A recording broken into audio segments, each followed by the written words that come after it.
This gets to a topic I'm thinking about all the time, which is virtue. Yes. And the notion of virtue signaling, which has become this shorthand, particularly on the right, for people kind of performatively being good, right? Yeah. Not because they want to be good, because they want to show other people they're good. And the reason that critique, I think, bites is because there's, of course, an enormous kernel of truth that lots of people, and particularly liberals, and particularly on the left, can be doing stuff that is performatively righteous. And, if you listen to the musical Hair, in the first act, she sings a song called "How Can People Be So Heartless? How Can People Be So Cruel? Especially people who care about strangers and social injustice."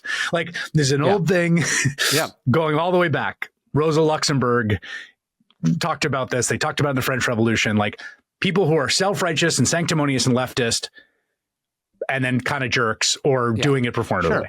Fine, fair. But the public embrace of vice is its own exactly problem. Right. The baby has been thrown out with the bathwater. Yeah. So, like, yes, if you're skewering people's performative virtue in the absence of real virtue, that's one thing. Yeah. But throwing the whole notion of virtue out and instead to embrace vice and essentially vice signaling. I mean, this to me is really shocking. Genuinely. Like, I'll give an example of this, the Andrew Tate situation, where the president of the United States mobilized the foreign policy of the United States to free from essentially a kind of house arrest in Romania and import a man and two men accused of really heinous crimes against women. Sex trafficking. Yeah, alleged sex traffickers. Now, I should say they deny it. They have not been convicted. Like, that's important. But they didn't have to do that. I mean, they could have just let the status quo. This was vice signaling. This was like, no, this is one of our guys. And they are admitted pornographers, right? So just at that level, right? Like you could just go, you're not a criminal, but what you do is gross. And things you say are gross. Yes. Yeah, I'm not going to expend political capital to bring you into the tent. Exactly. And so like this. So the way that virtue signaling has morphed into a rejection of virtue as such and an embrace of vice signaling and the suspicion that anyone who's and this almost weird political inversion from my youth of like the sort of hectoring puritanical moral majority on the right and the kind of like Johnny Rotten FU punk sensibility on the left and this weird inversion where like I now am a big believer. I was raised social Catholic in a kind of social justice tradition. Virtue is really important.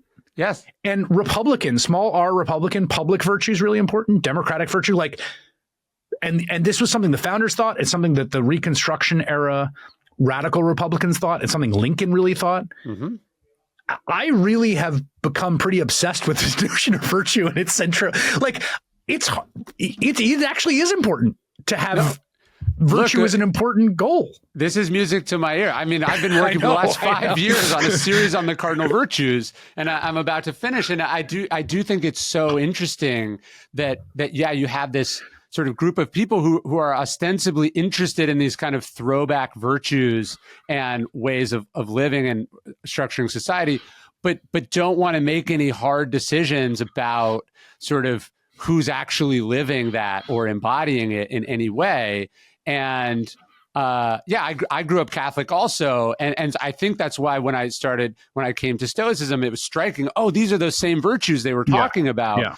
And then you see, you're watching, and this is like the first time that there's been any kind of identity politics that I could participate in as like, it's like, hey, I'm Catholic and you're talking about Catholicism stripped of virtue. Yes, like, exactly. J.D. Vance is like, how can I be Catholic but not have to care about anything Jesus talked about like that? Yeah. Like, how can I be Catholic and use Catholicism to actually preach the opposite of the story of the Good Samaritan or the opposite of how we treat the meek? It's this fascinating. David Brooks had a column where he called this moral inversion. And I think that's that's the perfect term to talk about to describe what we're sort of seeing happen. And I think, one of the things that we all wrestle with is that when you break this down to the individual level, it is often still there, although not always. Like, I think some people have been, I think there's some people who are just like kind of nasty people whose politics flow from that. And then I think there are some people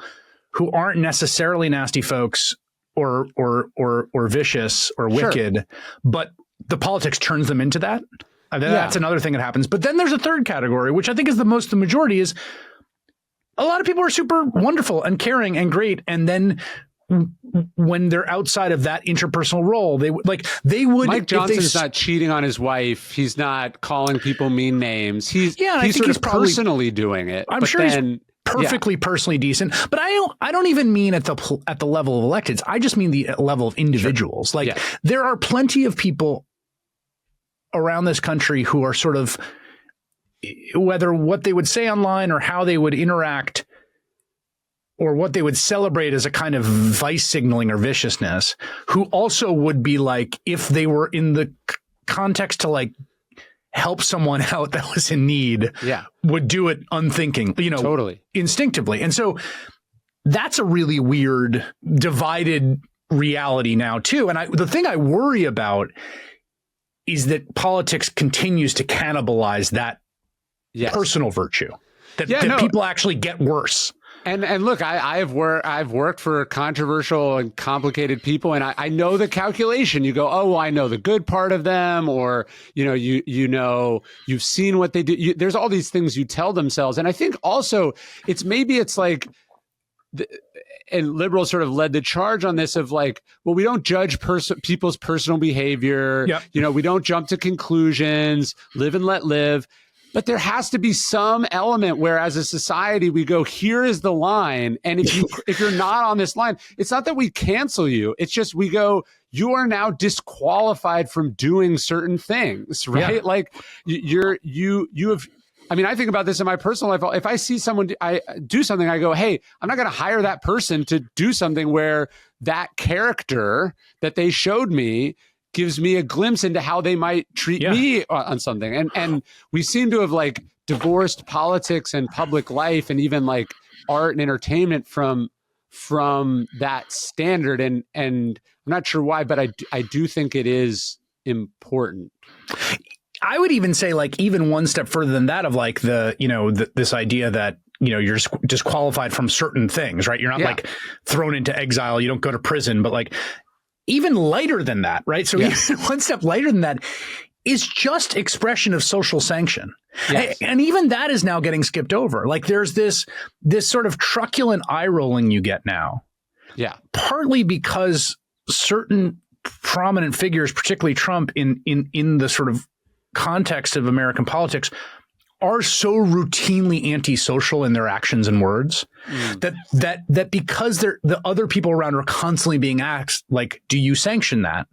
There's this kind of truculent exhaustion that has then moved into skipping even past the social sanction.